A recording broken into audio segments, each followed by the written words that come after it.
My wife told her mother, "I'm divorcing him. I can't live on his pathetic salary." I agreed to all her terms.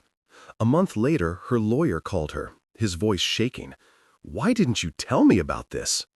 "Look, I need you to understand something right off the bat. I wasn't lurking around corners like some creepy husband in a Lifetime movie waiting to catch my wife doing something scandalous. I wasn't pressed up against the wall with a glass to my ear, and I definitely wasn't hiding behind curtains like a discount private investigator who couldn't afford actual surveillance equipment. No, I was doing what I do best, fixing stuff that nobody else in this house seemed to notice was broken. That annoying squeak on the kitchen door had been driving me absolutely insane for 2 weeks straight. The kind of sound that drills into your skull at 3 in the morning when you're trying to grab water. And suddenly the whole house knows about it because that hinge decided to scream like a dying pterodactyl. So there I was, Thursday evening, toolbox in hand, WD-40 at the ready, doing the Lord's work on a door hinge that clearly hadn't seen maintenance since the Clinton administration. I had my screwdriver wedged into the top hinge, carefully working the pin loose while mentally calculating whether I needed to replace the whole thing or just lubricate it. When I heard my wife Chloe's voice float through from the kitchen with that particular tone she uses when she's had exactly 2.5 glasses of Chardonnay and feels like the whole world owes her a Netflix special.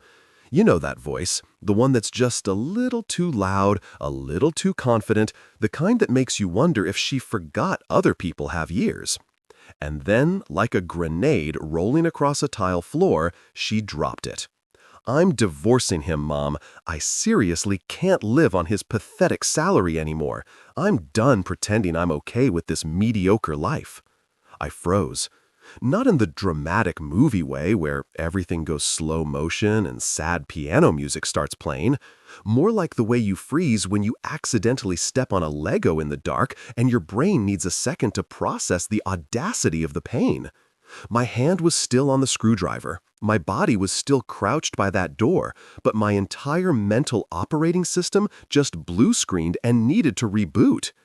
Did she really just say that about me? About my salary? The same salary that paid for the kitchen renovation she's currently standing in, sipping wine that I bought, talking to her mother on the phone plan that's under my name? Her mother, Beatrice, and oh boy, we need to talk about Beatrice, responded with the enthusiasm of a villain who just found out the hero's weakness. "Good for you, sweetheart. You've been too patient with him. Get everything you can in the divorce. That man is too soft to fight back anyway. He'll probably just roll over and let you have it all." She said this like she was giving investment advice. Like destroying someone's life was just a smart financial strategy you discuss over brunch. Too soft. This woman who I rescued from a leaking roof during an actual thunderstorm 3 years ago while she sat inside praying over scented candles like divine intervention was going to patch her shingles, was calling me soft. I was up there in the rain, slipping on wet tiles, risking my life, while she burned something called Divine Protection Lavender Sage and asked Jesus to cover her home. Lady, Jesus sent me with a ladder and a tarp, and you're calling me soft? But here's the thing that really got me. The detail that made this whole situation shift from devastating to absolutely hilarious. They had no idea I could hear them. See, about 6 months ago, Chloe wanted to open up the kitchen, which in home renovation terms means knocking down walls and pretending it makes your house look like something from HGTV instead of just making it echoey and weird. I spent 3 weekends demolishing that wall between the kitchen and the dining room, dealing with dust, permits, and her constantly changing her mind about where she wanted the opening. I rebuilt that wall. I textured it. I painted it. I made it look like it had been there since the house was built. And in the process of doing that, I learned something very valuable. Sound travels through that opening like it's got a direct highway into the dining room.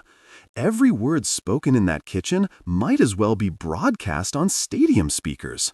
But nobody thinks about acoustics when they're too busy picking out cabinet hardware. So there I was, crouched by a door with a screwdriver in my hand, listening to my wife and her mother plot my financial destruction with the casualness of people discussing what to order for dinner.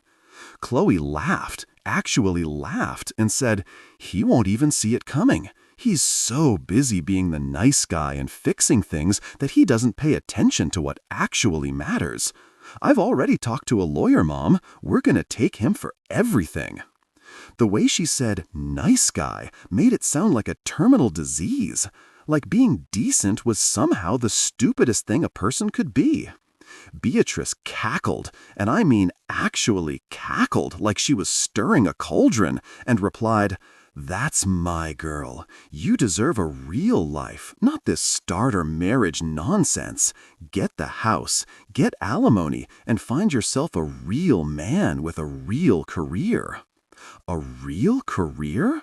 I'm a mechanical engineer. I design systems that keep buildings from collapsing and machines from exploding. But apparently that's not real enough because I don't wear a suit to work and my office doesn't have a view of the city skyline. I fix problems. I build things. I make sure stuff works. But in Chloe's new worldview, influenced heavily by her friends who married investment bankers and guys who describe themselves as entrepreneurs, even though they just sell supplements on Instagram, I'm basically a caveman with a wrench. I should have burst through that kitchen door right then and there, toolbox in hand, ready to confront them with the righteous fury of a man who just discovered his wife thinks he's a walking ATM with a disappointing balance. I should have demanded answers, asked her how long she'd been planning this, made her look me in the eye while she explained how the man who literally built half of this house wasn't good enough for her anymore.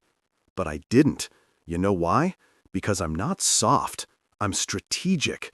There's a difference, and Beatrice is about to learn it the hard way. Instead, I quietly finished fixing that hinge, packed up my toolbox with the calm precision of a surgeon closing up after a successful operation, and walked out of that dining room without making a single sound. I went upstairs, sat on the edge of our bed, well, I guess it was about to become just the bed, and I didn't scream, didn't punch walls, didn't do any of that dramatic stuff that feels good in the moment but solves exactly nothing. No, I did something much more dangerous. I started thinking. I started remembering every document I'd ever signed, every asset we owned, every legal structure I'd put in place over the years, because I'm the kind of guy who actually reads the fine print and plans ahead. You know, the boring stuff that soft guys do while their wives are busy not appreciating them. See, Chloe thinks I'm too polite to fight, too passive to make waves, too nice to protect myself. She's about to discover that quiet doesn't mean weak. It just means I'm the kind of person who plans the whole chess game while everyone else is still arguing about which piece is the horse. I heard every single word they said, every dismissive laugh, every cruel joke about my pathetic life, and I absorbed it all like a sponge. Not because it hurt me, though let's be real, it absolutely did, but because information is power, and they just handed me enough ammunition to win a war they didn't even know they'd started. I didn't sleep much that night. Chloe came to bed around midnight, smelling like wine and betrayal, and kissed me on the forehead like she'd just spent the evening watching Netflix instead of planning my financial execution. She whispered, "Good night," with the kind of fake sweetness that would make artificial sugar jealous. And I said it back because I'm polite like that. Soft even. And while she fell asleep next to me, probably dreaming about her new life funded by my pathetic salary, I was wide awake, staring at the ceiling, mentally organizing every piece of evidence I'd need, every legal maneuver I could make, every single way I could turn this disaster into the most educational experience of her life. Tomorrow, I'd start building my case. Tonight, I just smiled in the dark and thought about how satisfying it's going to be when the woman who called me too soft to fight realizes she just picked a fight with the wrong engineer. Because soft men don't plot. We plan. And baby, I've got blueprints. Here's the thing that really gets me. The part that keeps me up at night staring at the ceiling like I'm trying to find answers in the texture patterns. We weren't always like this. I know that sounds like something every divorced guy says right before he starts crying into his beer at a depressing bar, but I'm serious. There was actually a time, not even that long ago, when Chloe looked at me like I was the answer to every question she'd ever had about what she wanted in life. She used to call me her rock, and she didn't say it ironically or as some kind of joke she shared with her friends later. She meant it. She'd introduce me to people at parties and say, "This is my husband. He's my rock," with this proud smile, like she'd won some kind of lottery by landing a guy who showed up when he said he would and actually knew how to fix things without calling a professional. Now, apparently, I've been downgraded from rock to pebble, specifically the annoying kind that gets stuck in your shoe during a hike and ruins your whole day. The transformation didn't happen overnight, like some dramatic movie reveal where the music gets ominous and you suddenly realize your partner is actually evil. No, this was more like watching a plant die slowly because you forgot to water it. Except in this case, I was the one doing all the watering, and the plant just decided it wanted to be in a fancier pot in someone else's house. Metaphors aside, let me paint you a picture of what we used to be, back when I was still worth loving, and my toolbox was considered charming instead of embarrassing.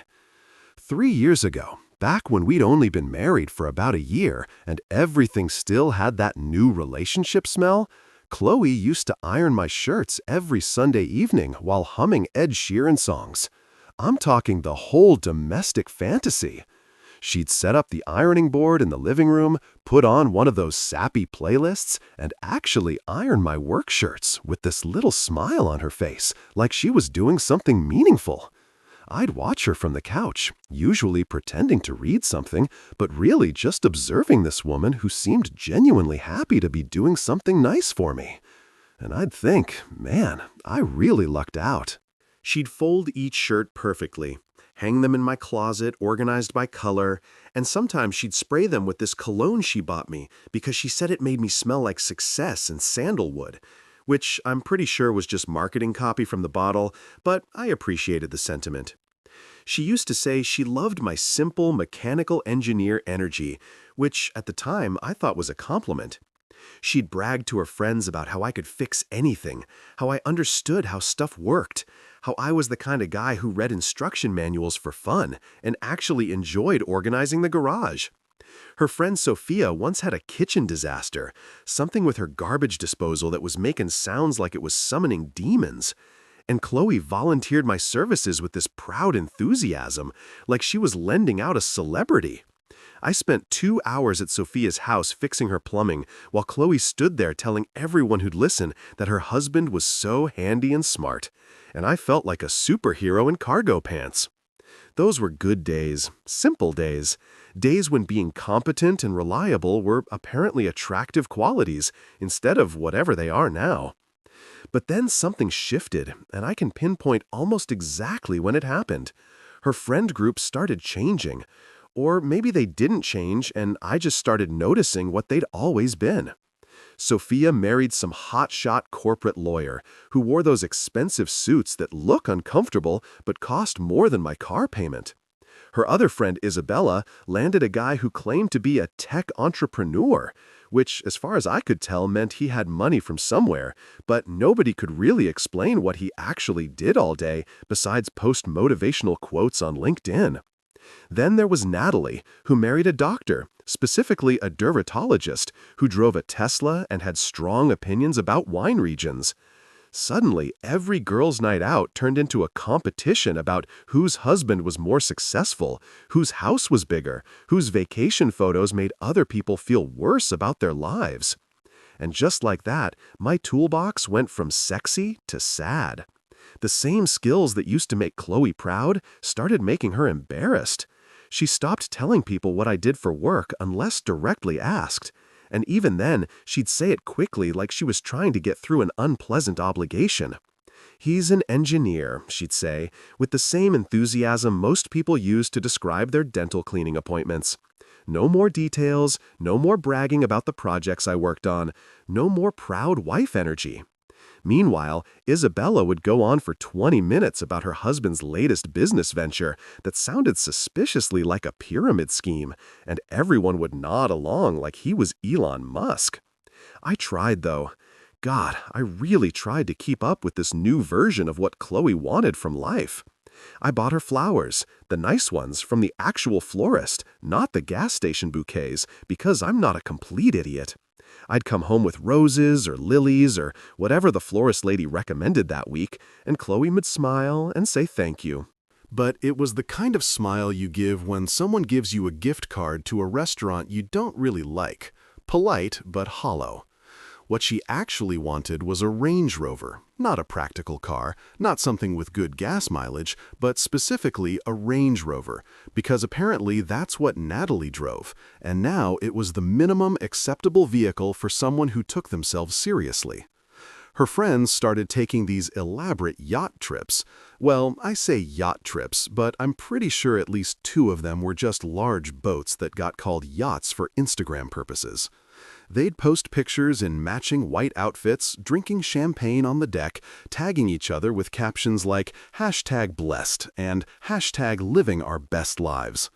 And Chloe would scroll through these photos with the kind of longing usually reserved for people looking at pictures of puppies or pizza. Then she'd look at me sitting on our perfectly nice couch in our perfectly nice house, and I could see the disappointment radiating off her like heat from asphalt in July. I tried to lighten the mood, suggest we take a weekend trip somewhere fun, maybe drive up the coast or visit that bed and breakfast she'd mentioned months ago. But it wasn't the same. I wasn't offering helicopter rides to private islands, so why even bother? The breaking point for me, the moment when I realized we'd crossed some invisible line we couldn't walk back from, was when I got genuinely excited about finding cheap gas. I know how that sounds. I know it makes me sound like the most boring person alive, like someone whose personality got replaced with a spreadsheet. But hear me out. I've been tracking gas prices on this app, and I found a station that was 30 cents cheaper per gallon than everywhere else. 30 cents! Do you know how much money that saves over time? So I came home actually excited to share this news, and I told Chloe about it like I'd discovered buried treasure. I might have even done a little celebratory gesture with my hands, which in retrospect was a mistake. She looked at me like I just told her I enjoyed watching paint dry as a hobby, just stared at me with this expression that somehow conveyed both pity and disgust, which is impressive when you think about it. That's a complex emotional range to hit simultaneously. Then she said, and I quote, "That's great, honey," in the same tone you'd use to encourage a child who just showed you a really ugly drawing they made at school. Isabella had just told her about a last-minute trip to Bali that her husband surprised her with, and I was over here throwing a parade because I'd found affordable fuel. The contrast wasn't lost on either of us. I should have seen it coming. All the signs were there, glowing like neon in the dark, but I kept telling myself we were just going through a phase. Couples go through phases, right? That's what all the articles and advice columns say. You hit rough patches, you work through them, you come out stronger on the other side with a renewed appreciation for each other and maybe some couples therapy techniques you learned from a book with a calming cover. I thought if I just kept being myself, reliable, steady, present, she'd remember why she married me in the first place. I thought the whole my rock thing was still valid, that she still valued stability and dependability and someone who actually showed up every single day. But I'd become background noise in my own marriage, the human equivalent of elevator music. I was there technically making sounds, but nobody was really listening. She'd scroll through her phone during dinner, barely responding when I talked about my day. She stopped asking about my projects at work, stopped pretending to care about the technical challenges I was solving. Her eyes would glaze over the moment I started explaining anything, and I'd catch myself mid-sentence wondering why I was even bothering to finish the story. The irony is that my pathetic salary that she complained about to her mother was paying for everything she wanted. The house renovations she kept demanding, my salary. The new furniture she ordered because the old stuff wasn't sophisticated enough, my salary. The wine she drank while plotting my downfall.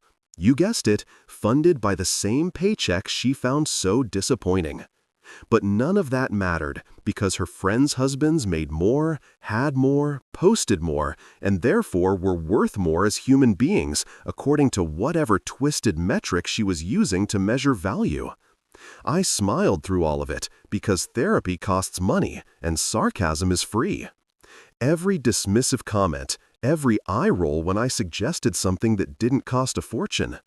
Every time she compared me unfavorably to someone else's husband, I absorbed it with the patience of a saint, or maybe just the delusion of someone who still thought love could survive being treated like a consolation prize. I made jokes, kept things light, pretended I didn't notice that the woman who used to iron my shirts now looked at me like I was an obstacle between her and the life she actually wanted. So yeah, we weren't always like this. We used to be good, or at least I thought we were good, which might be the saddest part of all this. Somewhere between my rock and my regret, I became the villain in a story I didn't even know I was part of. And the only crime I committed was staying exactly the same person she'd married while she decided that person wasn't enough anymore. You know that feeling when you're looking for something completely innocent, like a stapler or a phone charger, and you accidentally stumble across something that fundamentally changes your entire understanding of reality? That's basically what happened to me on a Thursday night that started out boring and ended with me questioning whether I actually knew the person I'd been sleeping next to for the past 4 years. I wasn't snooping, wasn't going through her stuff like some paranoid husband who watches too many true crime documentaries. I was literally just trying to print out a receipt for my taxes, because apparently the IRS still lives in 1987 and thinks digital copies aren't real. So I needed a physical piece of paper to prove I bought office supplies. I opened the printer drawer. You know, that bottom drawer that nobody ever really organizes and just becomes a graveyard for random papers, dried out pens, and instruction manuals for electronics you don't own anymore. I was digging around looking for printer paper, moving aside old birthday cards and what appeared to be a menu from a Chinese restaurant that definitely doesn't exist anymore, when my hand hit a folder. Not just any folder, but one of those official-looking ones with the little tabs and everything. The kind that says, "I'm organized and I mean business." Naturally, I pulled it out, because when you find a mysterious folder in your own house, you don't just ignore it and move on with your life like some kind of well-adjusted person with boundaries. I opened it, and there, printed in crisp black and white, with the kind of formatting that suggested someone spent actual time on this, was a document titled Divorce Strategy. Not thoughts about our marriage or concerns to discuss or even reasons I'm unhappy. Nope, straight to divorce strategy. Like this was a corporate presentation about quarterly earnings. I had to blink twice, literally close my eyes and open them again like a cartoon character who just saw something unbelievable, because surely I was misreading this. Surely my wife didn't actually create a strategic planning document for dismantling our marriage with the same energy most people use to plan a vacation. But oh, she did. And it got so much better, or worse depending on your perspective and how much you enjoy watching your life implode in real time. This wasn't just a simple "I want a divorce" letter. This was a full-blown strategic assault plan with bullet points, subheadings, and what appeared to be a timeline of execution. I'm talking military-grade organization here, the kind of planning that would make a project manager weep with pride. At the top of the page in bold letters like a mission statement, it said, "Primary objectives: secure the house, maximize alimony payments, protect personal assets." Personal assets? She had personal assets she was protecting from me? Her husband? The guy who apparently was such a financial threat that she needed a defensive strategy? The bullet points were what really got me, though. She'd actually made a numbered list of tactical moves, each one more calculated than the last. Number 1. Ask for the house. He renovated it so he'll feel emotionally attached and won't want to fight. Okay, first of all, rude. Second of all, she's not wrong, which makes it even more rude. I did renovate that house.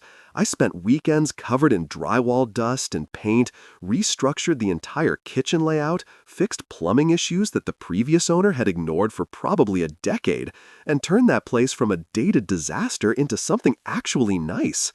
But sure, use my own hard work and emotional investment against me?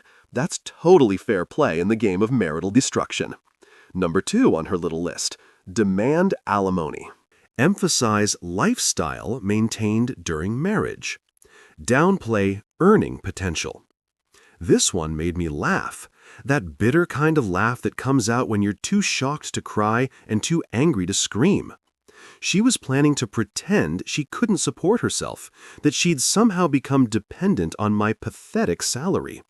Her words from the kitchen conversation, not mine, while simultaneously complaining that I didn't make enough money. So which is it, Chloe? Am I not making enough to satisfy your lifestyle dreams, or am I making so much that you need to keep extracting it after we're divorced? Pick a lane. Number 3, and this is where it gets truly special. Don't mention his private fund. I froze when I read that line. She knew about the fund. Somehow, despite my very careful financial planning and my general assumption that she didn't pay attention to anything that didn't involve shopping or comparing our life to her friends' lives, she discovered the private investment fund I'd set up years ago. This wasn't some massive fortune or secret wealth. It was just money I'd saved and invested carefully over time. The financial equivalent of actually reading the terms and conditions and making smart decisions. But the fact that her strategy specifically said, "Don't mention it," meant she knew it existed and was planning to pretend she didn't so I wouldn't think to protect it. But wait, there's more. Because apparently Chloe had the dedication of a method actor preparing for the role of a lifetime. Number 4 on her list, and I need you to appreciate the absolute audacity of this. Practice crying for court appearances. Practice crying. She had scheduled actual rehearsal time for fake emotional breakdowns. This wasn't a spontaneous moment of sadness or genuine grief over a failing marriage. This was a performance piece. She was workshopping like she was preparing for Broadway. I imagined her standing in front of the bathroom mirror, trying out different crying styles, maybe timing how long she could hold a sob before it became obvious she was faking it. No, that one's too dramatic. Try the single tear rolling down the cheek. That's more sympathetic. Number 5, emphasize his lack of ambition and refusal to provide proper lifestyle. There it was in black and white, the narrative she was planning to sell to her lawyer, the judge, probably her friends, and anyone else who would listen. Never mind that I had a stable career, paid all our bills on time, and never once failed to provide anything she actually needed. The problem wasn't that I couldn't provide, it was that I couldn't provide at the same level as Isabella's tech bro husband or Natalie's dermatologist. I wasn't refusing to give her a proper lifestyle. I was refusing to go into debt pretending to be wealthier than I was just to keep up with people who probably had their own financial problems hidden behind Instagram filters. The document went on for 3 pages, 3 full pages of strategic planning, complete with a section labeled Anticipated Responses and Counter-Arguments, where she'd literally predicted what I might say in my own defense and prepared rebuttals. It was like reading a chess strategy guide, where I was the opponent and she'd already planned 15 moves ahead. There was a timeline suggesting the best month to file for divorce, apparently March, because tax season makes financial discussions easier. Notes about which lawyer to hire based on their aggressive reputation and high success rate, and even a section about how to handle telling mutual friends in a way that positioned her as the victim. I stood there in my home office holding this folder like it was radioactive, and I had this surreal moment where I wondered if I'd accidentally married a supervillain. This level of planning, This degree of calculated manipulation, this wasn't normal relationship dysfunction. This was Ocean's 11 meets divorce court, and I was apparently the casino she was planning to rob. The scariest part wasn't even the content of the plan. It was the handwriting in the margins. She'd made little notes to herself, reminders and encouragements like, "Stay strong," and "You deserve better." And my personal favorite, "He won't see this coming because he trusts you." She was right about that last part. I did trust her. Or at least I had trusted her up until approximately 5 minutes ago when I discovered she'd been treating our marriage like a heist movie where she was the mastermind and I was the oblivious security guard who leaves his post to get coffee at the critical moment. The betrayal wasn't just that she wanted a divorce. People fall out of love. Marriages end. I could have handled that like an adult if she'd just been honest about it. No, the betrayal was the premeditation, the cold calculation, the fact that she'd been smiling at me over breakfast while simultaneously plotting exactly how to destroy my financial stability and emotional well-being. I carefully put the document back exactly where I found it, made sure the folder was positioned the same way, even recreated the messy pile of random papers on top of it so she wouldn't know I'd seen it.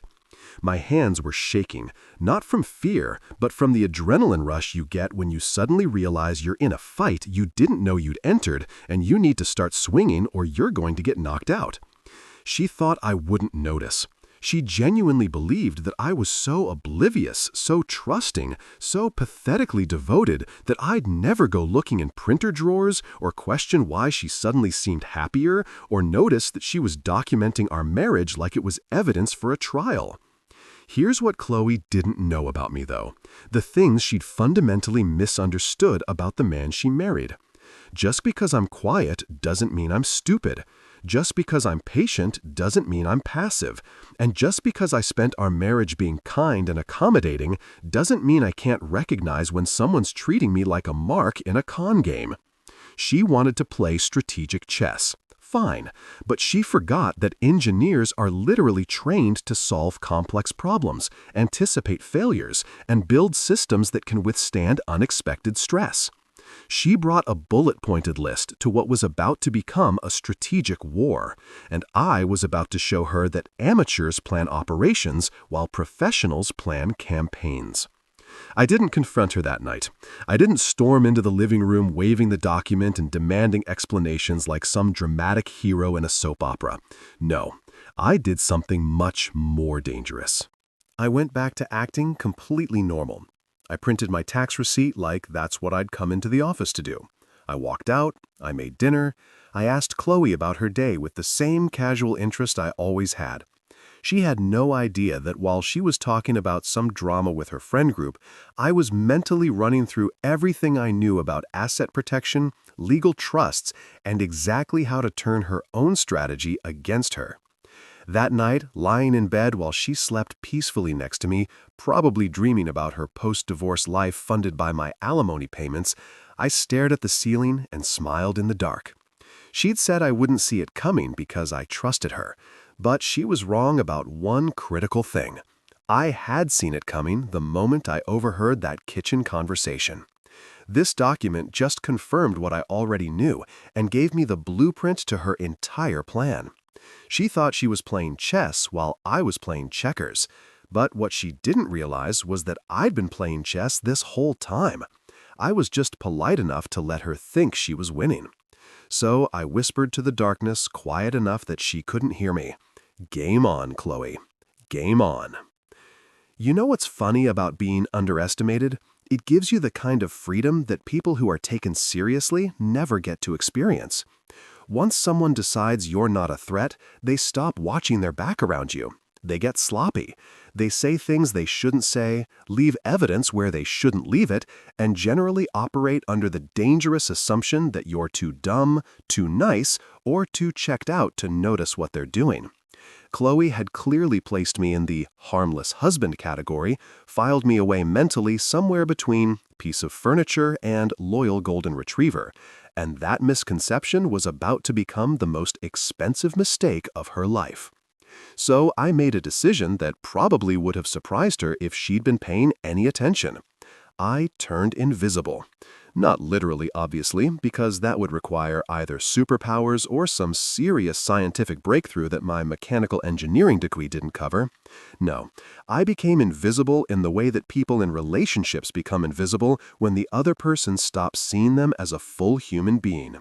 I became background noise, the husband equivalent of elevator music, just sort of there making ambient sounds while she went about her business of plotting my downfall.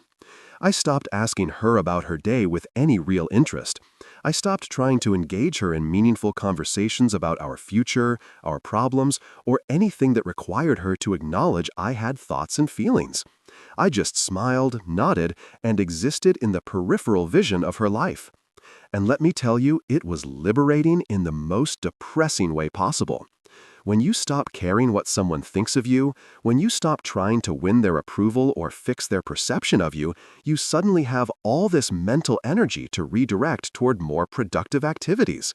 Like, for instance, building an absolutely bulletproof legal defense and counter strategy that would make her divorce strategy document look like a kindergartner's crayon drawing next to the Mona Lisa. The first thing I did was download an app on her phone, which, by the way, she'd never bothered to password protect from me because why would she? I was just her harmless husband who fixed squeaky doors and got excited about gas prices. I wasn't a threat. The app was one of those wellness programs disguised as a hydration reminder because Chloe was always on some new health kick that lasted approximately 3 days before she forgot about it and moved on to the next trending wellness fad. This particular app reminded you to drink water throughout the day with little notification pings and motivational messages like, "Stay hydrated, stay healthy." Real wholesome stuff that nobody would ever suspect was actually sophisticated recording software. Here's the beauty of modern technology. It's gotten so advanced that you can basically carry a recording studio in your pocket. And if you're even moderately tech-savvy, you can make that recording studio work for you in ways that would have required an entire van full of surveillance equipment 30 years ago. Every time Chloe had a phone conversation, every time she met with her friends for a wine night, which was really just a strategy session for how to maximize their divorce settlements, every time she rehearsed her courtroom tears in the bathroom, thinking she was alone, my phone was saving it in beautiful high-definition audio. She talked to her lawyer, a guy named Robert, who sounded like he'd watched one too many episodes of Suits and thought being aggressive was a personality trait. I listened to her describe me as financially controlling, despite the fact that she had full access to all our accounts and spent money whenever she wanted on whatever she wanted. She called me emotionally unavailable, which was particularly rich coming from someone who'd stopped having real conversations with me 6 months ago. She even told Robert that I'd refused to let her pursue her career, which was creative fiction at its finest, considering she'd quit her marketing job 3 years ago because she said it was too stressful and I'd supported that decision without question. The best part, though, the absolute chef's kiss moment that almost made me laugh out loud when I heard it, was when she practiced her crying for her friend Isabella. I'm not kidding. She actually called Isabella on speakerphone and said, "Okay, I'm going to practice my testimony about how hurt I am, and you tell me if it sounds believable." Then she proceeded to deliver this performance about how I'd crushed her dreams and made her feel small, complete with fake sobs that sounded like a cat coughing up a hairball. Isabella, being the supportive friend that she was, gave her notes, actual director's notes. Maybe less sobbing, more quiet pain. Judges respond better to dignified suffering. I saved that recording with the kind of care most people reserve for their wedding photos. I labeled it Oscar Nomination and tucked it away in a secure cloud folder that Chloe didn't even know existed, along with about 30 other recordings of her plotting, scheming, and generally being the kind of person who deserves a Lifetime Achievement Award in duplicity. Every phone call with her mother, where they discussed how to hide her inheritance from the divorce proceedings. Every conversation with Robert where they strategized about making me look like a controlling monster. Every girls' night where her friends coached her on how to cry on command and which outfit would make her look most sympathetic in court. All of it saved, time-stamped, and ready to be used. Meanwhile, during the day, I maintained my cover as the oblivious husband so convincingly that I almost believed it myself. I went to work, came home, made dinner, watched TV, and acted like everything was completely normal. When Chloe came home from her errands that I knew were actually meetings with her lawyer, I'd ask how her day was with the kind of mild interest you'd show a stranger in an elevator. She'd say, "Fine," with that dismissive tone she'd perfected, and I'd nod and go back to whatever I was pretending to be interested in on my laptop. She started getting bolder, more careless. She'd leave her laptop open with email exchanges with Robert visible on the screen. She'd take phone calls in the next room, thinking the wall was enough privacy, not realizing that the same acoustic design that let me hear her kitchen conversation with her mother worked throughout the entire house. She'd go out for drinks with her friends and come home slightly tipsy, mumbling to herself about the plan and how she was so close to freedom. One night, she literally walked past me on the couch and said, "Soon I won't have to look at your face anymore," under her breath like I couldn't hear her. I just smiled and kept scrolling through my phone. But internally, I was thinking, "Oh honey, the face you won't be looking at is your own reflection when you realize how badly you miscalculated." I started documenting everything, not just the recordings, but physical evidence too. Every credit card statement showing her spending habits, every text message where she complained to her friends about our poverty while posting photos of expensive brunches and designer handbags, every social media post where she hinted at being in an unhappy marriage, carefully crafted to make her look like a victim while making me look like some kind of oppressive villain who was holding her back from her dreams. I screenshot everything, saved everything, organized everything into folders with the kind of meticulous attention to detail that would make a librarian weep with joy. Her friend Natalie came over one afternoon for coffee, and I happened to be home working in my office. They sat in the kitchen, of course, they sat in the kitchen because apparently that had become Chloe's war room, and talked about the divorce like it was already a done deal. Natalie asked if she was worried about me fighting back, and Chloe laughed, actually laughed. She said, "He won't fight. He's too polite to make a scene. He'll probably just sign whatever I put in front of him because he's too soft to deal with conflict." I sat in my office listening through my own recording app and smiled. She thought politeness was weakness. She thought avoiding conflict meant being incapable of it. She'd fundamentally confused being nice with being stupid, and that confusion was going to cost her everything. Because here's the thing about actually nice people. The genuinely kind folks who go through life trying not to hurt others and treating people with respect. When you back them into a corner and attack them with the kind of calculated cruelty that Chloe was displaying, they don't fight like people who are used to fighting. They fight like people who have nothing left to lose and unlimited creativity for solving problems. I wasn't angry anymore, not in the hot, explosive way I'd been when I first overheard her kitchen conversation.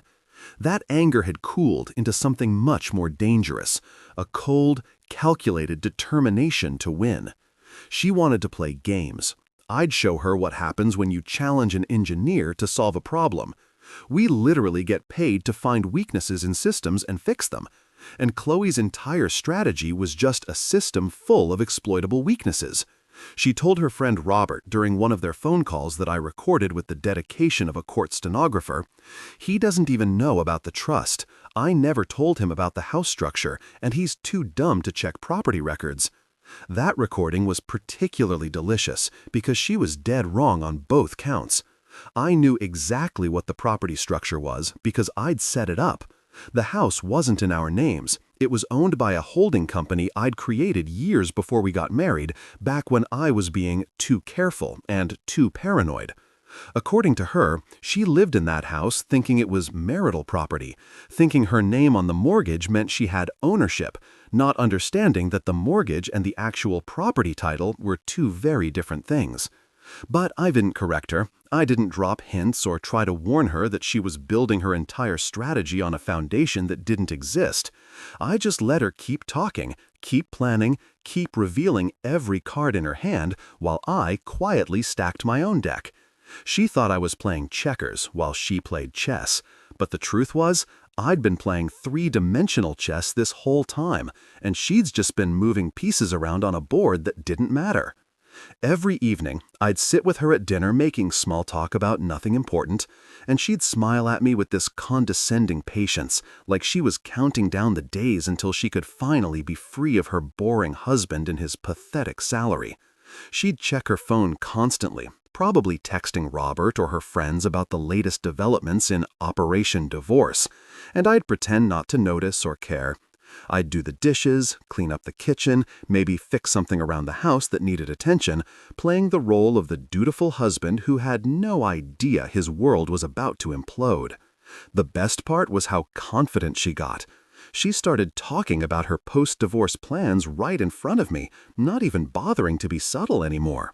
She'd tell her friends on speakerphone about the renovations she wanted to do to her house, the furniture she was going to buy with her alimony, the trips she was planning to take once she was finally free. She described this whole fantasy life funded by my money, lived in my house, enabled by her successful exploitation of someone who'd done nothing but love and support her, and I'd just nod along, make appropriate noises of agreement, and think about how absolutely spectacular it was going to be when reality came crashing through her delusions like a wrecking ball through tissue paper. She wanted everything. She was about to get exactly what she deserved, which, spoiler alert, was absolutely nothing she was expecting. I gave her enough rope to hang herself with, and she was enthusiastically braiding it into a noose while thinking she was making a designer accessory. Every day she got more careless, more open about her plans, more convinced that I was too stupid and too passive to be a threat. And every day I collected more evidence, refined my counter-strategy, and waited for the perfect moment to reveal that the husband she thought was soft was actually made of something much harder, and that too polite to fight had just been code for smart enough to let you defeat yourself. The day finally arrived with all the ceremony of a funeral, which was fitting because our marriage was definitely dead, and we were just here to make it official. Chloe had scheduled the signing for a Tuesday afternoon at 2 o'clock, which I found oddly specific until I realized she'd probably consulted some article about the best time to ambush your husband with divorce papers. Or maybe her astrologer told her Mercury was in the right position for financial devastation. She'd been buzzing around the house all morning with this barely contained excitement, like a kid on Christmas Eve who knows exactly what present they're getting and can't wait to rip it open. Her lawyer, Mr. Robert Sterling, showed up 15 minutes early because apparently being punctual is how lawyers justify their hourly rates. He walked into our house, well, technically my house, but we'll get to that, wearing a suit that probably cost more than my monthly mortgage payment, and a tie that screamed, "I win divorces for a living and I'm very good at it." Everything about him was calculated to intimidate, from his overly firm handshake to the way he set his expensive leather briefcase on our dining table like he was claiming territory. He had this smug energy radiating off him, the kind of confidence that comes from winning too many cases against unprepared opponents who didn't see him coming. He looked at me like I was a particularly easy puzzle he was about to solve in record time, gave me this patronizing smile, and said, "Thank you for being reasonable about this process. It'll make everything so much smoother for everyone involved." Translation: "Thank you for being a doormat. I'm about to wipe my shoes on." I just nodded politely because at this point I'd perfected the art of looking harmless while mentally planning someone's legal destruction. It's a skill, really. You smile, you agree, you let them think they've already won, and then you wait for the perfect moment to flip the board. Chloe sat down across from me at the dining table we'd picked out together 3 years ago at some furniture store where she'd spent 2 hours debating between oak and walnut finishes. She was wearing this outfit that was clearly chosen for maximum "I'm the victim here" impact. A simple dress, minimal makeup, hair pulled back in a way that said, "I'm too devastated to care about my appearance." even though I knew she'd spent 45 minutes getting ready because I heard her blow dryer running. She had her sympathetic face on, the one she'd been practicing in the bathroom mirror. And when she looked at me, her eyes had this carefully crafted sadness that would have been Oscar-worthy if I didn't know it was completely fake. Robert slid the divorce papers across the table with the kind of theatrical flair that suggested he'd done this exact move hundreds of times and probably practiced it in front of a mirror. The papers were thick, official-looking, the kind of document that weighs heavy in your hands because of what it represents. I could see sections highlighted in yellow, sticky tabs marking where I needed to sign, little arrows pointing to signature lines like they were worried I might miss them. At the top of the first page, in bold letters, it said, "Dissolution of marriage," which is such a cold, clinical way to describe the end of something that was supposed to last forever. Chloe reached across the table and put her hand on mine in this gesture that was probably supposed to seem compassionate, but just felt condescending. "Thank you for not making this harder than it needs to be," she said. And her voice had this soft, grateful quality that made me want to laugh. She actually thought she was being gracious by allowing me to participate in my own financial execution without putting up a fight. I know this isn't easy for either of us, but I think we can both agree this is for the best. We've grown apart, and there's no point in dragging this out. I looked at her, really looked at her, and tried to remember when exactly this person I'd married had turned into someone I didn't recognize. Was it gradual? Was there a specific moment? Or had she always been this person, and I'd just been too blind to see it? But this wasn't the time for philosophical reflection about the nature of love and betrayal. This was the time to play my part perfectly. "You're right," I said. And I meant it in ways she couldn't possibly understand. "You deserve everything." I watched her face light up at those words, watched the little smile that played at the corners of her mouth as she interpreted my statement exactly the way she wanted to. She thought I meant everything I own. What I actually meant was everything that's about to happen to you. Funny how the same words can mean completely different things depending on who's listening. Robert looked pleased, like I just made his job significantly easier by being the cooperative husband who wasn't going to waste his time with lengthy negotiations. He probably had another client scheduled right after this, another marriage to dissolve, another person to financially dismantle. He pulled out his fancy pen, the kind that probably cost more than a week's worth of groceries, and clicked it with this authoritative snap. "Excellent. If you could just sign on each of the marked pages, we can get this finalized and move forward with the proceedings." I picked up my own pen, the same one I'd been using for years. Nothing fancy or expensive about it, just a regular blue ballpoint that had signed mortgage documents, birthday cards, work contracts, and now, apparently, divorce papers. There was something poetic about using this ordinary pen for such an extraordinary moment, though the poetry was probably lost on everyone else in the room. I flipped through the pages, pretending to skim them, even though I'd already memorized every single clause, every single term, every single way Chloe thought she was about to screw me over. The papers outlined everything she wanted. The house, alimony payments that would have kept me living in a cardboard box under a bridge, half of my retirement fund, even my car, because apparently hers wasn't reliable enough for her new single life. It was a masterpiece of legal theft, really. If she'd put this much effort into our actual marriage, we probably wouldn't be sitting here right now. But she'd saved all her creativity and strategic thinking for this moment, for this document that was supposed to represent her victory and my defeat. I signed each page with steady hands, not showing any emotion, not giving them the satisfaction of seeing me upset or angry or anything other than calm and accepting. Robert collected the papers like they were treasure maps, sliding them back into his briefcase with the care of someone handling something valuable. Chloe looked at me with this mixture of relief and triumph, probably thinking about all the ways she was going to spend my money once the divorce was finalized. "Thank you," she said again, and this time she actually sounded sincere. "I know you'll move on and be fine. You're good at adapting." That was her way of saying, "You're good at settling for less." But I let it slide because I was too busy thinking about what was coming next. They stood up. Robert shook my hand again with that same condescending grip, and Chloe gave me an awkward hug that felt like hugging a stranger who was trying to steal your wallet. As they walked toward the door, probably already planning their celebration lunch where they'd toast to her successful divorce strategy, I sat at that dining table and smiled to myself. I'd just signed those papers with the same pen I'd used 3 years ago to register the trust that secretly owned our house.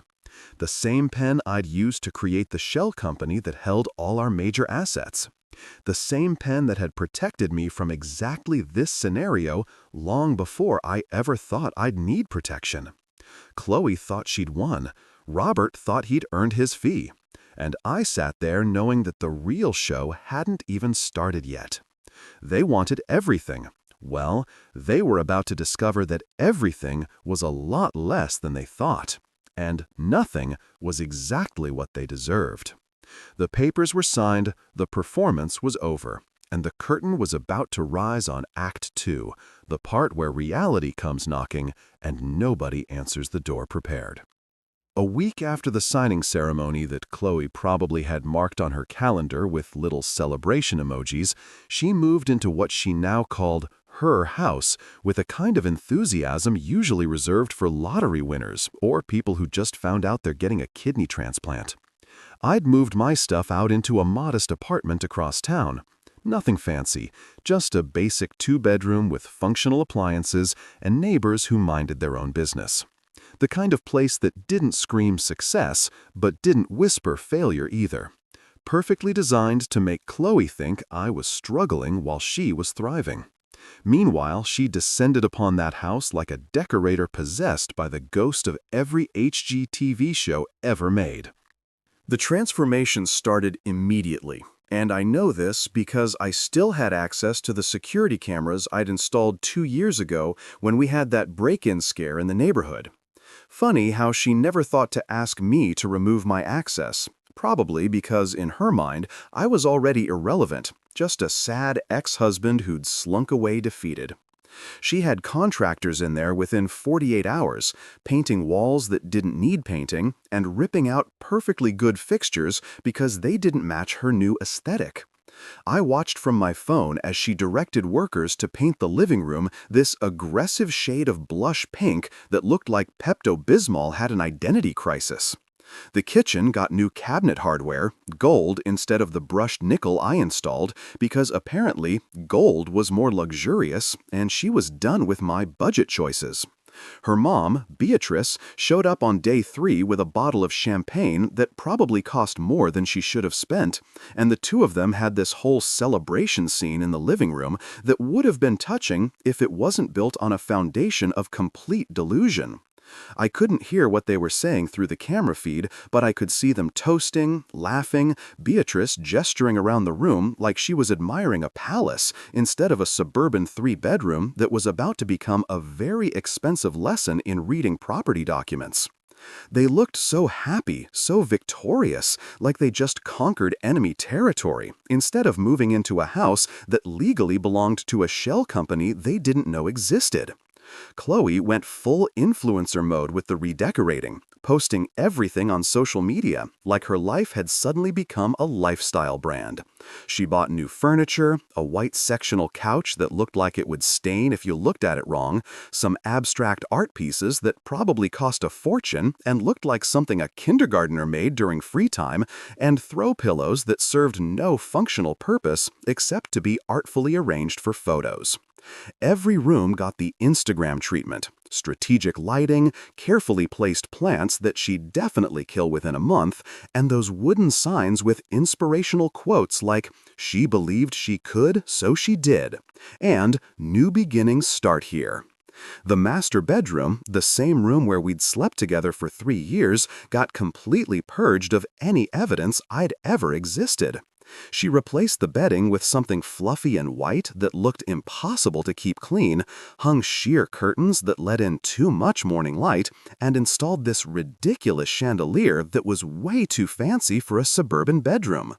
She posted a photo of it with the caption, "Finally living in my space designed my way," with about 15 hashtags including hashtag fresh start, living my best life, and my personal favorite, hashtag freedom feels good. The comments section was full of her friends hyping her up, telling her she deserved this, calling her a queen. All of them completely unaware that they were celebrating a woman who was essentially redecorating a house she didn't own. She renamed it too, because apparently just living there wasn't enough, it needed a rebrand. She ordered one of those custom signs for the front porch that said, "Chloe's Haven," in that cursive font that every basic home decor enthusiast loves. A haven. She turned my investment property into her personal haven, complete with matching doormats and seasonal wreaths. She even started a home Instagram account separate from her personal one, calling it @CloseHaven, with a bio that read, "Creating my dream space, one room at a time." Her friends came over constantly those first 2 weeks, and I watched through the cameras as they had their wine nights and girls' brunches, all of them sitting on that overpriced white couch admiring what Chloe had built for herself. Sophia brought over a housewarming gift, some expensive candles that probably smelled like financial irresponsibility. Natalie showed up with flowers and spent an hour taking photos for her own Instagram because apparently being friends with someone who won a divorce was social media gold. They all acted like Chloe had achieved something monumental instead of just signing papers that were about to backfire spectacularly. I sat in my modest apartment, eating takeout Thai food and watching this circus unfold on my phone like it was the world's most expensive reality TV show. Every new piece of furniture she bought, every contractor she hired, every paint color she chose, it was all adding up on credit cards and loans that she thought she could afford because she was banking on alimony payments that were never going to materialize. She was spending money like someone who'd already won the lottery, not realizing the ticket was fake. The best part was her social media presence, which had transformed from occasional food photos and vacation pictures into a full-blown documentation of her journey to independence. She posted daily updates about her decorating decisions, her morning routines in her space, inspirational quotes about leaving toxic situations and choosing yourself. One post showed her sitting on that ridiculous white couch with a coffee mug that said, "Boss Babe," captioned, "Sometimes you have to let go of what's holding you back to make room for what lifts you up." The irony was so thick you could cut it with a knife. Her followers ate it up. The like counts were impressive, the comments were supportive, and everyone seemed genuinely happy for her transformation from trapped wife to independent woman. Nobody questioned how she could afford all these renovations on her supposedly non-existent income. Nobody wondered why she was living so lavishly if she'd just left a husband with a pathetic salary.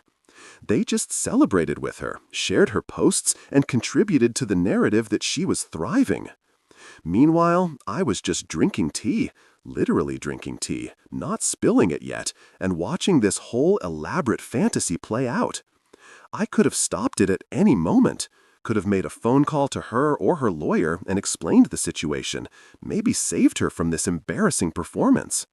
But where's the learning opportunity in that? Sometimes people need to build their castle completely before they realize they built it on quicksand. Sometimes the lesson needs to be spectacular to be effective. She even threw a housewarming party at the end of the second week, inviting all her friends and some people I didn't even recognize. I watched through the cameras as they mingled in the living room, admired the renovations, complimented her taste, and celebrated her new chapter. Beatrice made a toast. I could see her raising her glass in the camera frame, probably saying something about her daughter's strength and independence. Everyone cheered. Someone popped champagne. It was a whole production. And the entire time, sitting in my apartment with my phone in one hand and documents in the other, I was just waiting for the right moment. Waiting for her to get comfortable in her victory. Waiting for the pink curtains to go up and the gold hardware to be installed and the "Close Haven" sign to be mounted. Because the higher she climbed on this ladder of delusion, the more spectacular the fall was going to be. She thought she'd won the house, She thought she'd escaped. She thought she'd built herself a kingdom. And technically, she was right about one thing. It was about to become a haven, just not hers. More like a haven for lessons about reading legal documents and not underestimating quiet people who know how to use property law. The pink curtains went up on a Thursday. By Friday afternoon, I'd made the phone call. And just like that, the pin was pulled on the grenade she'd been sitting on this whole time, completely unaware it was about to explode. 2 days after the pink curtains went up, those god-awful pink curtains that looked like they belonged in a dollhouse designed by someone with no concept of subtlety, Chloe got the phone call that would fundamentally alter her understanding of reality. I know the exact moment it happened because I was at work, sitting in my office during lunch break, eating jollof rice from this amazing Nigerian restaurant down the street that made everything with the perfect amount of spice. I'd been having a pretty decent day, actually. Solved the design problem that had been bugging me all week, got complimented by my boss on a project proposal, and was generally just vibing in that peaceful space that comes from knowing you're about to ruin someone's entire month. My phone was sitting on my desk facing up, and I watched as Chloe's contact photo flashed across the screen. I didn't answer. Not yet. Let her simmer a bit, I thought, taking another bite of rice. The phone stopped ringing, was silent for maybe 30 seconds, then started up again. Still didn't answer. This was too delicious to rush. By the third call, which came approximately 45 seconds after the second one ended, I figured I'd let her suffer enough and picked up, putting on my most casual, unbothered voice. "Hey, what's up?" I said, like I was just answering a normal call from someone I used to know, instead of the woman who tried to financially destroy me. What came through the phone can only be described as a primal scream wrapped in words. "What the hell did you do?" She wasn't asking a question. She was making an accusation, demanding an explanation, and having a complete breakdown all in one breath. Her voice had that particular quality that comes from crying and yelling simultaneously. That ugly cry voice that's all nasal and broken and completely devoid of the composed, strategic persona she'd been maintaining. I took another bite of rice, chewed it slowly, swallowed. "I'm going to need you to be more specific, Chloe. What are we talking about here?" "The house!" she shrieked, and I had to pull the phone away from my ear because she was hitting decibel levels that could probably shatter glass. "The trust! The company! What did you do?" Ah, so Robert had finally done his due diligence. Better late than never, I suppose, though never would have been funnier from my perspective. "I didn't do anything," I said calmly, deliberately keeping my tone as level and unbothered as possible, because nothing makes an angry person angrier than someone being calm when they're losing it. "I just signed the papers like you asked." "Robert just called me." She was hyperventilating now, words coming out in gasps between sobs.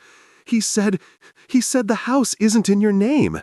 He said it belongs to some company called Nexus Holdings. He said I signed papers as a tenant. What does that mean? What did you do?" I set down my fork, leaned back in my office chair, and smiled at the ceiling. This was it. This was the moment I'd been waiting for. The payoff for weeks of playing dumb and letting her think she'd won. Nexus Holdings is a shell company I created 6 years ago before we even got married. The house is owned by that company, which is controlled by a trust. Your name was never on the actual property title, just the mortgage agreement. You were basically renting from my company this whole time. The silence that followed was magnificent. Not actual silence, because I could hear her breathing in that rapid, panicked way people breathe when their entire world is collapsing, but silence in terms of words. Her brain was clearly trying to process information that didn't fit into the narrative she'd constructed, like trying to force a square peg through a round hole, except the peg was made of lies and the hole was reality. You can't! That's illegal!" she finally sputtered. "You tricked me! You hid assets!" "Actually, I didn't hide anything. The information was publicly available in property records. You just never bothered to check because you assumed you knew everything." I was enjoying this way too much, and I'm not even sorry about it. And it's not illegal to own property through a company. Lots of people do it for asset protection. I just happened to set it up before I knew I'd need protection from my own wife. She was full-on sobbing now, that ugly crying that comes from realizing you've been outsmarted by someone you thought was stupid. This isn't fair. I lived in that house. I decorated it. I made it a home.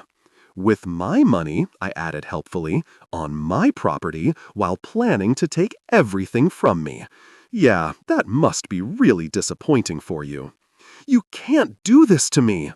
Her voice had gone from angry to desperate, that pleading tone people use when they realize they're screwed and are trying to appeal to emotions that stopped existing weeks ago.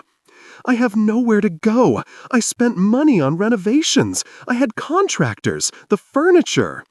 Sounds like a you problem, I said, and I meant it. You should have read the documents more carefully before you signed them. But hey, look on the bright side.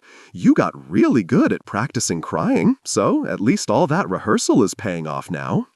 I hate you, she screamed, and then there was a crash in the background like she'd thrown something. You're a monster! You manipulated everything! No, Chloe, you manipulated everything. I just didn't fall for it. I kept my voice steady, refusing to match her energy because staying calm was the ultimate power move. You wanted to take my house, my money, my future, all because I wasn't rich enough for your Instagram fantasy life. You practiced fake tears to manipulate a judge. You plotted with your mother about how to destroy me financially. You called me soft, pathetic, not a real man. So excuse me if I don't feel particularly sympathetic that your evil plan backfired. She was making these weird choking sounds now, trying to form words, but failing because rage and devastation were short-circuiting her brain. I heard Beatrice's voice in the background, muffled but distinct, saying something like, "What's wrong? What happened?" And I almost felt bad for Beatrice. Almost. But then I remembered her sitting in that kitchen, telling her daughter to take me for everything, calling me too soft to fight, and the sympathy evaporated. "You wouldn't do this to someone you once loved," Chloe finally managed to say, pulling out the guilt card like it was going to work on someone she'd spent months treating like garbage. I laughed, actually laughed. "You're absolutely right. I wouldn't do this to someone I once loved. Luckily, I stopped loving you the moment I heard you and your mother plotting my destruction in our kitchen. That was months ago, by the way. I've had a lot of time to process my feelings and prepare my response." "This isn't over," she threatened, but her voice had lost all its power. She sounded defeated, broken, nothing like the confident woman who'd slid divorce papers across the table with that victory smile. "Oh, it's definitely over," I said. "The divorce is finalized. The house is mine. You have no legal claim to anything. Robert knows this now. That's why he called you freaking out, because he realized he based his entire strategy on information you gave him that was completely wrong. You played yourself, Chloe. I just watched." She was crying so hard now that I could barely understand what she was saying. Something about lawyers and fighting this and how I'd regret it. But I was done with the conversation. I'd said what needed to be said.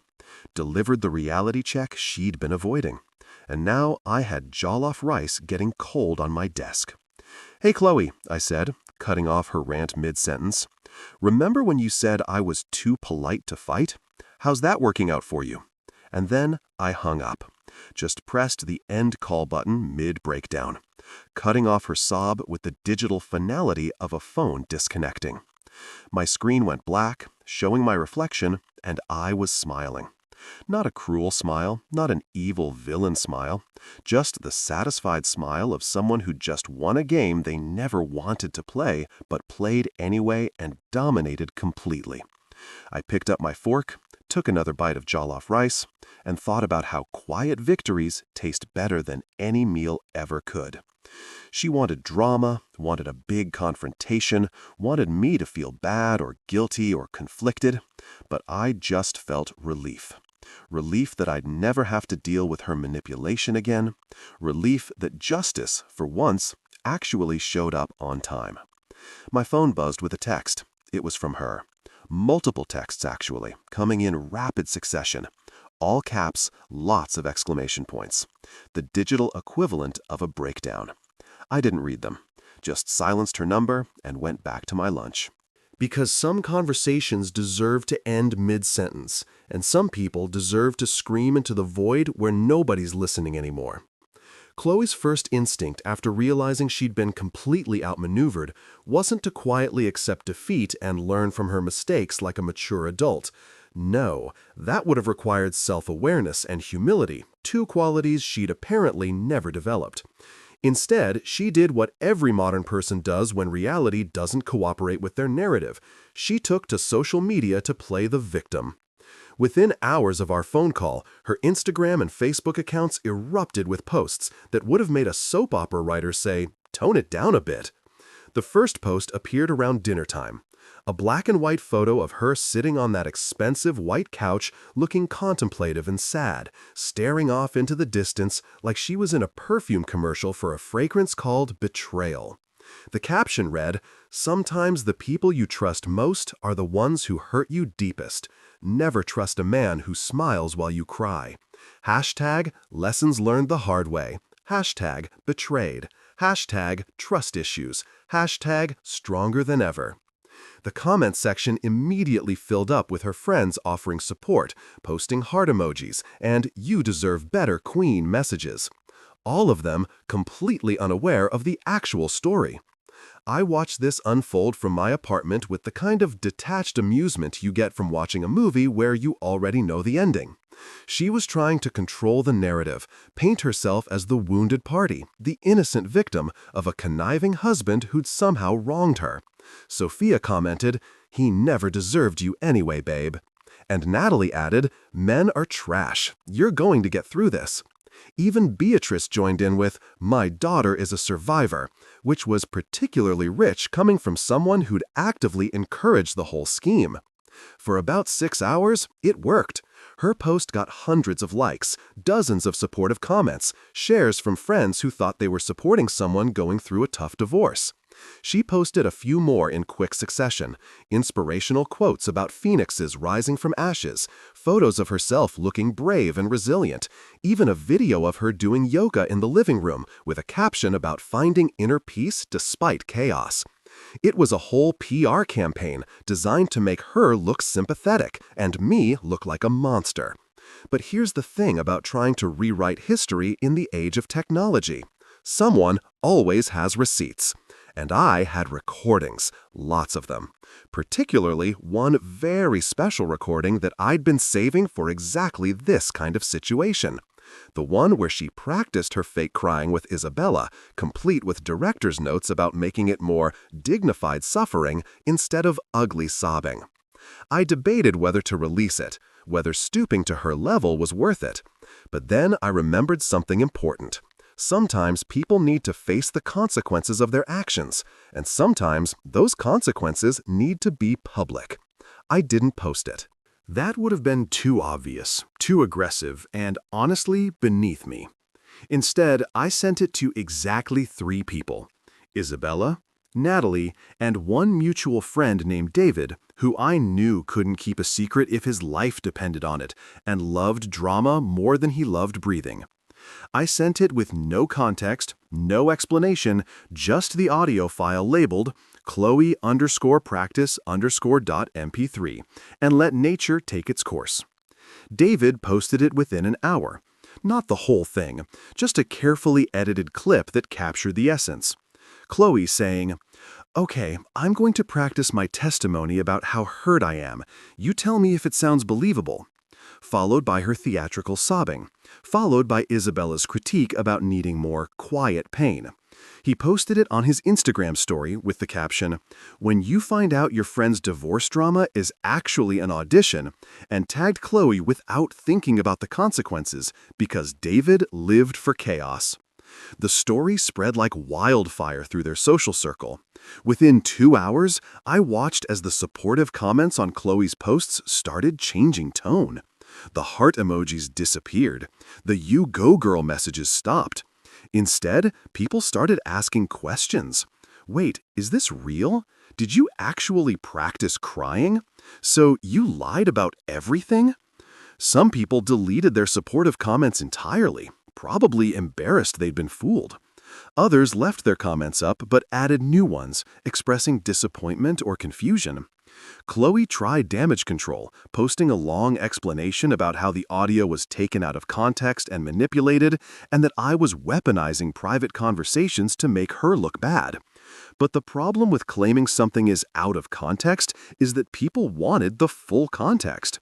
And once they started digging, they found her other posts, the ones from a week ago, celebrating her new house, showing off expensive furniture, living this luxurious lifestyle, despite claiming in divorce papers that she had no income and needed alimony.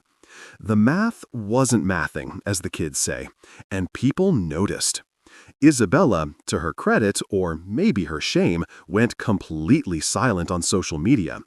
Natalie made a vague post about staying out of other people's business, which was basically an admission that she was abandoning ship. Other friends who'd been cheerleading Chloe's divorce just days earlier suddenly had nothing to say, their silence speaking louder than any supportive comment could have. The best comment came from someone I didn't even know, a friend of a friend who wrote, "So let me get this straight. You practiced fake crying, tried to take everything from your husband, failed because he was smarter than you thought, and now you're mad that he didn't just let you rob him? Girl, that's not betrayal, that's consequences." It got 47 likes before Chloe deleted the entire post, but screenshots live forever, and someone had already captured it and shared it in what I can only assume was a group chat dedicated to local drama. Her follower count started dropping. Not dramatically, this wasn't some influencer cancellation where she lost thousands overnight, but steadily, consistently, people quietly unfollowing or unfriending her as they realized they'd been supporting someone who wasn't quite the victim she'd claimed to be. Her carefully curated image of the strong, independent woman escaping a bad marriage crumbled under the weight of actual evidence that she'd been the architect of her own destruction. Beatrice, predictably, tried to defend her daughter with a Facebook post about lies and manipulation and how some men will do anything to avoid taking responsibility. But even that backfired when someone commented, "Ma'am, your daughter literally practiced fake crying. There's audio evidence." Beatrice deleted her post within an hour, and I heard through mutual acquaintances that she'd stopped attending her bridge club because apparently Carol and Linda had some questions about her daughter's character that she couldn't answer. The social media meltdown culminated in Chloe making her accounts private, which in the digital age is basically admitting defeat. She went from posting daily updates about her fabulous new life to complete radio silence, hiding behind privacy settings like someone who just realized the internet never forgets and screenshots are forever. Her @CloseHavenHome Instagram account got deleted entirely.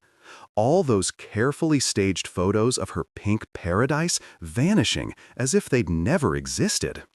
I didn't gloat publicly, I didn't post my own version of events or try to further humiliate her. I just watched it all unfold with the quiet satisfaction of someone who didn't have to say a word because the truth spoke for itself.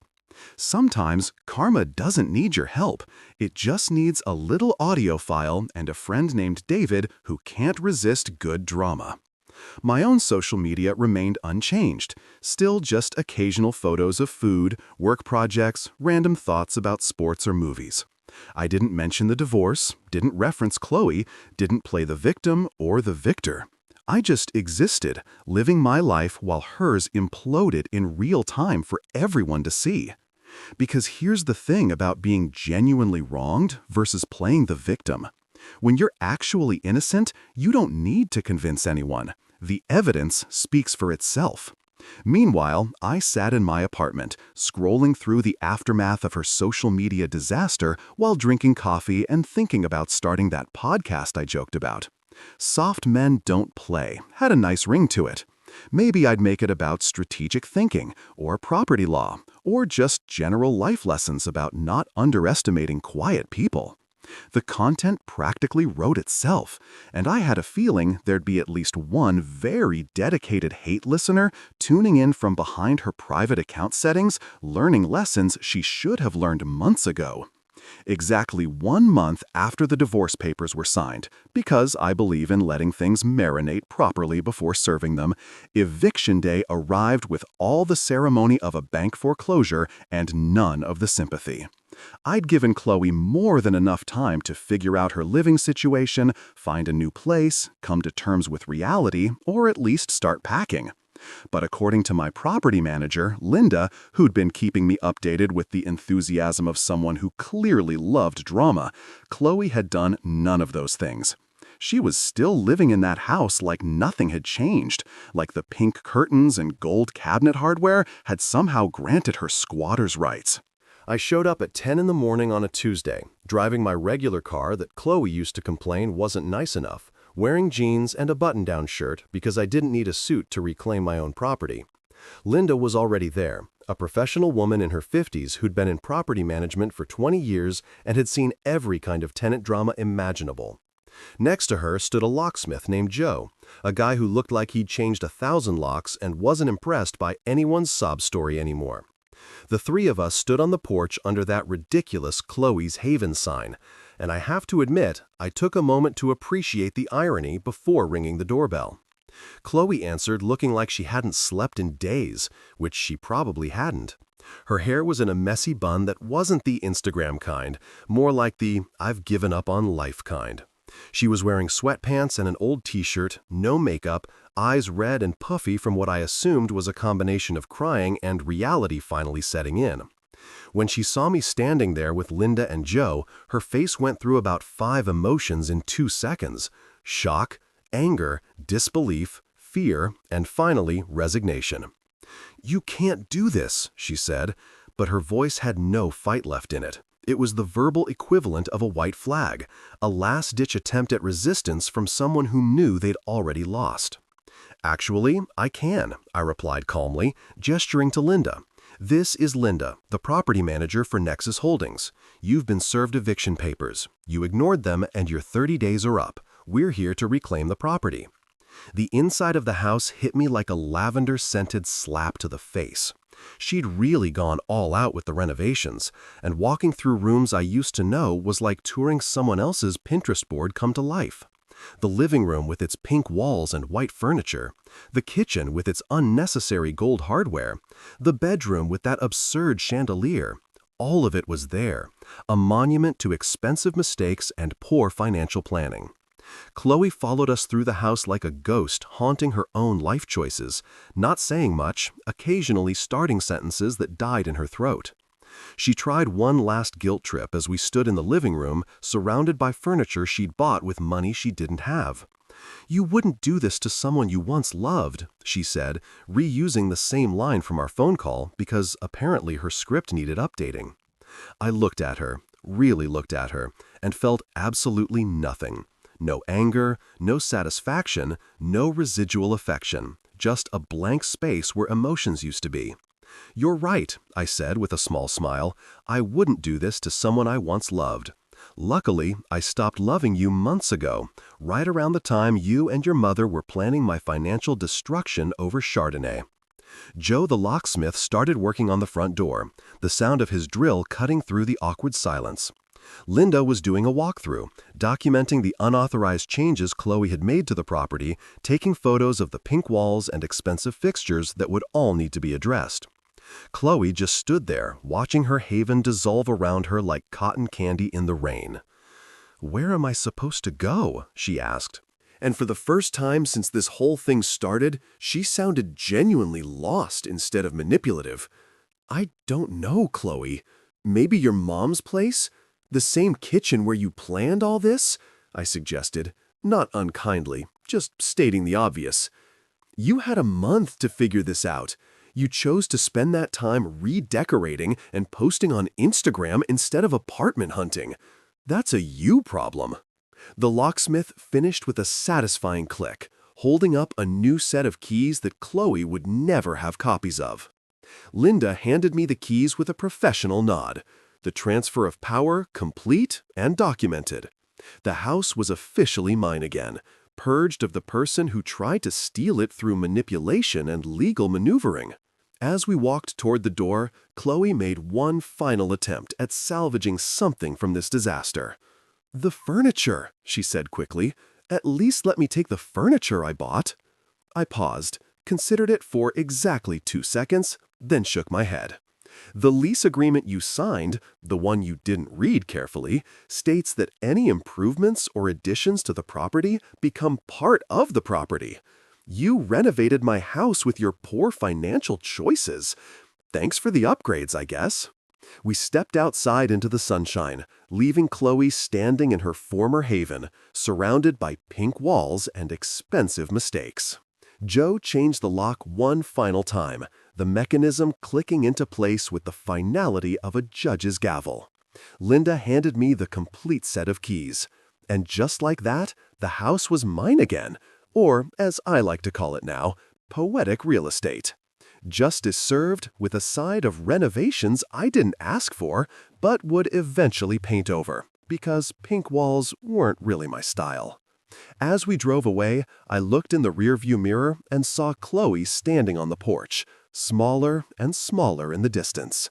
A cautionary tale about underestimating quiet people and overestimating your own cleverness. I didn't feel triumphant or cruel, just relieved that this chapter was finally closed, locked, and permanently in my rearview mirror, where it belonged. So, here's where we are now. A few months after the dust settled and the pink paint finally got covered with something more reasonable, a nice neutral beige that doesn't make me feel like I'm living inside a bottle of Pepto-Bismol. Chloe lives with her mother again, back in that same house where this whole mess started, sitting in that same kitchen where she and Beatrice plotted my destruction over wine and bad judgment. The irony is so perfect it almost feels scripted, like the universe has a screenwriter with a dark sense of humor and a commitment to poetic justice. I heard through mutual acquaintances, because even when you cut someone out of your life, small towns and social circles ensure you still get updates whether you want them or not, that she's working retail now. Not that there's anything wrong with retail, but it's a far cry from the luxury lifestyle she thought she was going to fund with my alimony checks. She's splitting rent with Beatrice, driving the same car she complained wasn't good enough years ago, and living a life that's probably more modest than the one she had when we were married.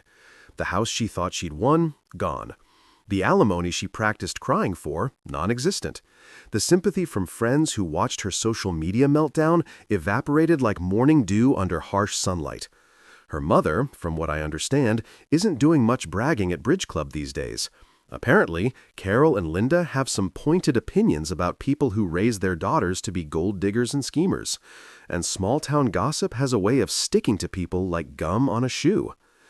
Beatrice went from being the proud mother of a woman taking what she deserved to being the cautionary tale about what happens when you encourage your kid to be morally bankrupt. Can't say I feel bad about that. Robert Sterling, the lawyer with the expensive tie and the ego problem, apparently tried to sue me for withholding information or some nonsense legal argument that probably sounded good in his head but fell apart the moment anyone with actual legal knowledge looked at it. The case got thrown out faster than Chloe got evicted, and I heard he had to refund a portion of his fee to her because he based his entire strategy on assumptions instead of actual property research. He still calls me sir when we occasionally cross paths at legal proceedings or around town, though now it sounds less condescending and more like he's trying to maintain professional dignity after getting thoroughly embarrassed. As for me, I'm doing fine. Better than fine, actually. I'm thriving in that quiet, unassuming way that doesn't require social media posts or validation from people who don't matter. I kept the house, obviously, and I've slowly been renovating it back to something that reflects my taste instead of Chloe's Instagram aesthetic. The white couch she bought got donated because I'm not trying to maintain furniture that looks dirty if you breathe near it. The gold cabinet hardware got replaced with something more practical. That ridiculous chandelier in the bedroom, gone. Sold to someone on Facebook Marketplace who probably has the same questionable taste Chloe did. I didn't gloat after everything was said and done. I didn't post my own social media victory lap or send Chloe messages reminding her of what she lost. I didn't tell everyone in town my side of the story or try to further damage her already demolished reputation. I just moved on with my life, which turns out to be the most powerful statement you can make. Because when you actually win, when you come out of a terrible situation, not just intact but better off, you don't need to convince anyone. Your life speaks for itself. I sat on my couch one evening, the same spot where I used to sit when Chloe would scroll through her phone ignoring me, and I turned on the TV to watch a game. Just a regular Tuesday night, nothing special, no drama, no scheming, no recording apps or legal strategies, just me, my renovated house, and the peaceful silence that comes from not being married to someone who sees you as an ATM with disappointing withdrawal limits. And in that moment, I whispered to nobody in particular, "Soft men, huh?" Because that's the thing people like Chloe and Beatrice never understand. They confuse kindness with weakness, patience with stupidity, quietness with inability. They see someone who doesn't make a scene or fight over every little thing, and they think that person can't fight at all. They mistake good manners for being a pushover and respect for being a doormat. But some of the most dangerous people you'll ever meet are the ones who smile while you think you're winning, the ones who stay calm while you lose your mind, the ones who let you think you're in control right up until the moment they reveal you never were.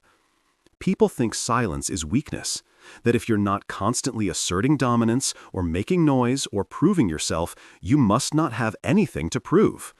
But silence isn't weakness. Silence is the sound of victory, marinated in sarcasm and served ice cold. Silence is what happens when you've already won and don't need to convince anyone because the results speak louder than words ever could. Silence is me sitting in my house, drinking my coffee, living my life, while somewhere across town, my ex-wife is explaining to her mother how she managed to turn a divorce settlement into an eviction notice. I didn't ruin Chloe's life. Let's be clear about that. I didn't destroy her career, didn't sabotage her relationships, didn't do anything malicious or cruel. I just refused to be the victim she expected me to be. I just protected what was mine and let her face the consequences of her own actions. All I did was hand her a shovel when she said she wanted to dig for gold, and she enthusiastically dug herself into a hole so deep she needed a ladder to see rock bottom. She wanted luxury. She wanted a lifestyle that looked good on Instagram, a marriage that impressed her friends, a husband who made enough money to fund her fantasies without her having to contribute anything except judgment and disappointment. When I couldn't provide that, or more accurately, when I refused to go into debt pretending to be wealthier than I was, she decided to just take it by force through legal manipulation and practiced tears. And I gave her a lesson instead. A lesson about reading documents carefully, about not underestimating people, about how karma works in real time when you're dealing with someone who's smarter than you gave them credit for. The best part? Her lawyer still calls me sir. Not in that condescending way he did during the signing, but with genuine respect, tinged with what I can only assume is lingering embarrassment. Every time I see Robert around town and he nods at me with that careful politeness, I'm reminded that sometimes the sweetest victories are the ones that keep reminding your opponents they lost. I think about starting that podcast sometimes, Soft Men Don't Play, where I could share stories about strategic thinking and standing up for yourself without being aggressive. But honestly, I don't need to. This whole experience taught me something valuable, that living well really is the best revenge, and that the people who need to learn lessons are usually too busy being bitter to listen to podcasts anyway. So here I am, sitting in my house that nobody can take from me, living a life that's peaceful and drama-free, occasionally thinking about that conversation in the kitchen that started this whole saga. He's too soft to fight, they said, and they were wrong. I wasn't too soft to fight. I was just smart enough to let them think they'd already won while I quietly prepared to dominate. Soft men don't play games we're not guaranteed to win, but when we play for keeps. And as I sit here in the silence of victory, surrounded by beige walls instead of pink ones, drinking tea that I bought with money that's still mine, I can't help but smile, because Chloe wanted a divorce, and she got one. She wanted freedom, and she got that too. She just didn't realize that freedom works both ways, and that the person she was freeing might have been waiting for permission to stop caring. The shovel was always in her hands. I just let her dig.